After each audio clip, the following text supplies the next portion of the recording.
देखिए आज हम आप लोगों को कुछ फार्मूला पढ़ाएंगे, 3 फार्मूला जो प्रूफ करके दिखाएंगे और उम्मीद करते हैं कि आप लोगों को पहले से ही पता होगा, लेकिन फिर भी हम बता दे रहे हैं क्या कि इसका यूज होने वाला है।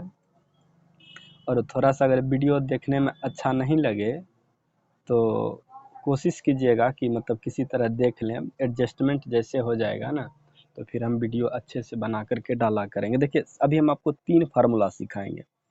जैसे आइसोसेलेस ट्रायंगल्स जो होता है, जैसे समद्विबाहु त्रिभुज आप जिसको बोलते हैं, देखिए special formula for isosceles triangle यानी समद्विबाहु त्रिभुज के लिए।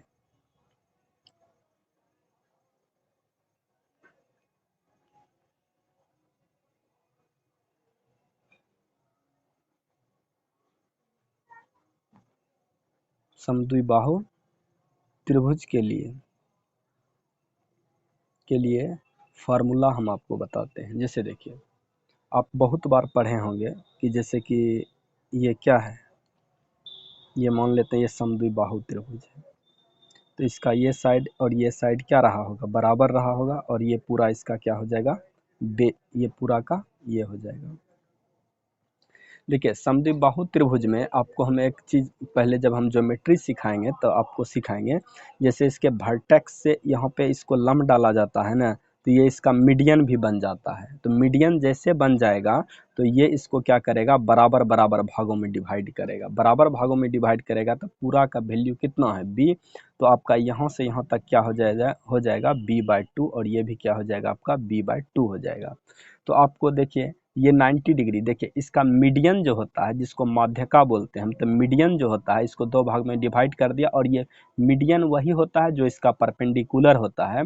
इसी कारण से ये क्या हो जाएगा, लंब हो जाएगा। लंब होने के कारण यहाँ 90 डिग्री का एंगल बन जाएगा। 90 डिग्री जैसे लगेगा तो हम क्या करेंगे, पाइथागोरस लगा देंगे।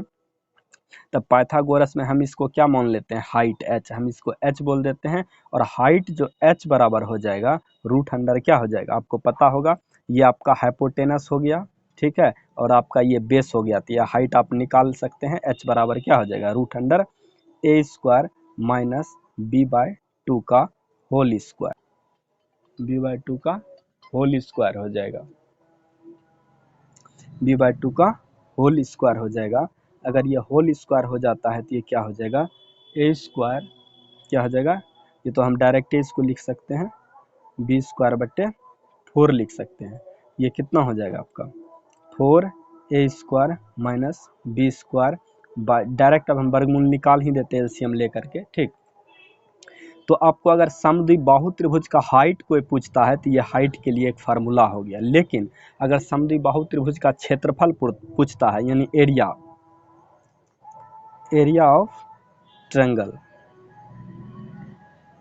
एरिया ऑफ ट्रायंगल के बारे में बात करेगा तो नॉर्मल फार्मूला आप पढ़े होंगे, base into height, base into height, base into height. तो बेस इंटू हाइट जो होगा तो इसका बेस क्या हो जाएगा, ये पूरा इसका बेस कहलाएगा। तो बेस का वैल्यू कितना है, b, बेस का वैल्यू कितना है b, और हाइट इसका क्या हो जाएगा, ये हो जाएगा इसका 4a² माइनस b² बाय कितना 2। तो अगर आप इसका आपसे आपको इसका फार्मूला पूछेगा तो आप इसको डायरेक्ट ये जवाब दे सकते हैं, 4a² माइनस b²। कोई प्रॉब्लम, यही एरिया ऑफ ट्रायंगल हो गया। इसको आपको फॉर समद्विबाहु त्रिभुज के लिए हर हमेशा याद रखना है। और एक जनरल फार्मूला जो होता है, जैसे मान लेते हैं कि ये जो होता है राइट एंगल ट्रायंगल, ये समद्विबाहु था और ये राइट एंगल ट्रायंगल है।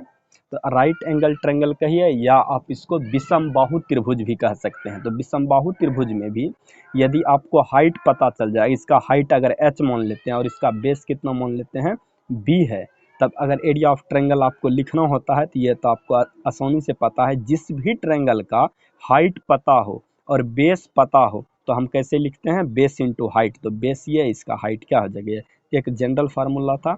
इसी जनरल फार्मूला के सहायता से हमने ये निकाला। अब हम आपको एक और दूसरा जो है, अब एक और हम जो है दूसरा आपको बताने जा रहे हैं, वो समबाहु त्रिभुज के लिए। देखिए समबाहु त्रिभुज के लिए क्या होता है, देखिए हम इधर लिख देते हैं थोड़ा सा अच्छा लगेगा। देखिए समबाहु त्रिभुज, समबाहु त्रिभुज, समबाहु त्रिभुज जो हो जाएगा, जिसको हम इक्विलेटरल ट्रायंगल बोलते हैं, इक्विलेटरल ट्रायंगल। इक्विलेटरल ट्रायंगल के बारे में अगर हम बात करते हैं तो देखिए, इसमें आपको पहले से ये चीज़ पता होना चाहिए कि अगर हम इक्विलेटरल ट्रायंगल, हम अपने कल एक वीडियो हम आपको पढ़ा रखे थे, अगर ये इक्विलेटरल ट्रायंगल है तो इसका सारा का सारा साइड क्या होगा, बराबर होगा। और इक्विलेटरल ट्रायंगल का हाइट और मीडियन इसका भी सेम होता है, जिसके वजह से अगर ये हाइट है, ये उसके साथ साथ मीडियन भी हो जाएगा, तो ये भी कितना हो जाएगा, b/2, और ये भी कितना हो जाएगा, b/2। ये ट्रायंगल का नाम लिख देते हैं हम ABC, ये इसको D मान लेते हैं। अब देखिए, आपको अक्सर करके सवाल में पूछा जाएगा कि समबाहु त्रिभुज का हाइट क्या होता है, यानी हाइट ऑफ इक्विलेटरल ट्रायंगल जो होगा वो क्या होगा।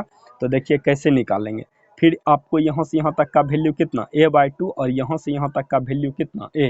तो अब देखिए, हम अगर इसका हाइट निकालने का कोशिश करेंगे, हम इसका भी हाइट का वैल्यू क्या लेते हैं, h ले लेते हैं। तो h बराबर आपका क्या हो जाएगा, देखिए ध्यान से, h बराबर वही होगा √अंडर यही हाइपोटेनस का स्क्वायर माइनस बेस का स्क्वायर। तो ये क्या हो जाएगा, a² माइनस a/2 का होल स्क्वायर हो जाएगा। तो जैसे आप इसको एलसीएम लीजिएगा तो ये कितना हो जाएगा, 4a² माइनस a² बाय कितना, 4। अब इसको सब्ट्रैक्ट कर लीजिए, सब्ट्रैक्ट जैसे कीजिएगा कितना हो जाएगा, 3a² बाय 2। इसका वर्गमूल निकाल लेते हैं 4 का। अब इसको हम डायरेक्ट ऐसे लिख सकते हैं a। तो अब देखिए, हाइट अगर आपको पूछ रहा है तो अब कितना हो जाएगा, √3/2, और इसको हम क्या बोलते हैं, साइड्स। तो आपको हाइट के लिए फार्मूला जैसे आपको पूछेगा कि समबाहु त्रिभुज का हाइट क्या होता है, तो h बराबर क्या लिखिएगा, √3/2 इंटू साइड। अब देखिए, इसी से आपको एक पूछेगा कि समबाहु त्रिभुज का क्षेत्रफल क्या होता है, तो एरिया ऑफ इक्विलेटरल ट्रायंगल जो होगा, देखिए वो क्या हो जाएगा। किसी भी ट्रायंगल का एरिया आपको हाइट पता है, ये पूरा बेस पता है। अगर किसी भी त्रिभुज का क्षेत्रफल निकालना हो, यदि उसका बेस पता हो जाए, हाइट पता हो जाए, तो आप आसानी से निकाल लीजिएगा। इसीलिए ये इसका क्या हो जाएगा, base into height, base into height. तो बेस के बारे में आपको पता है, बेस कितना है इसका, a है, और हाइट भी आप निकाल चुके हैं, कितना है, √3/2 इंटू कितना, a। तो आपका इसका एरिया क्या लिख सकते हैं, √3/4 इंटू साइड का स्क्वायर। ये आपका आसानी से निकल गया एक। हाइट जैसे पूछेगा तो ये फार्मूला लगाएंगे, एरिया पूछेगा तो ये। देखिए, समबाहु त्रिभुज और समद्विबाहु त्रिभुज के लिए हम आपको अच्छे से फार्मूला बता दिए हैं, और उम्मीद करते हैं कि इसको आप देख लीजिएगा ध्यान से। अगर समझ में नहीं आएगा तो ज़रूर कमेंट कीजिएगा।